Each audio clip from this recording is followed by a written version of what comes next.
On the night of October 31st, everybody went home to go trick-or-treating, including the Jackson's family that had that night as their favorite holiday.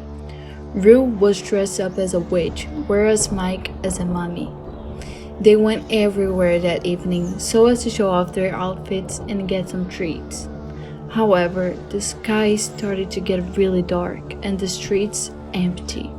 The Jacksons started to get really scared, but continued their path. But in a flash, both kids disappeared. Time passed and their parents were finding strange that their children had not returned, so they called the police station to start a search group. Everybody, including their neighbors, went out to help the family. Hours and hours passed and no sign of the siblings, so they went home to start looking again in the next morning.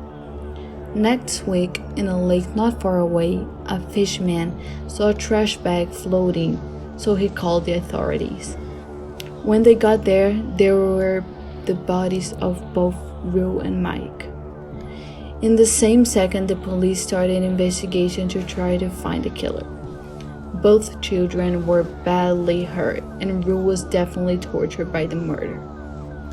The whole country was watching the investigation and searches. The press was all over this case, and after 2 days, they had their first suspect, Jack Williams, a 47-year-old man who lived in the town. He was filed in the police for other crimes, and his timeline from the Halloween night matched exactly the one from the crime. After polygraphs and interrogation, they finally got a confession. Jack admitted everything, from the kidnapping to the bodies in the lake. And after almost a month, the family had a closure.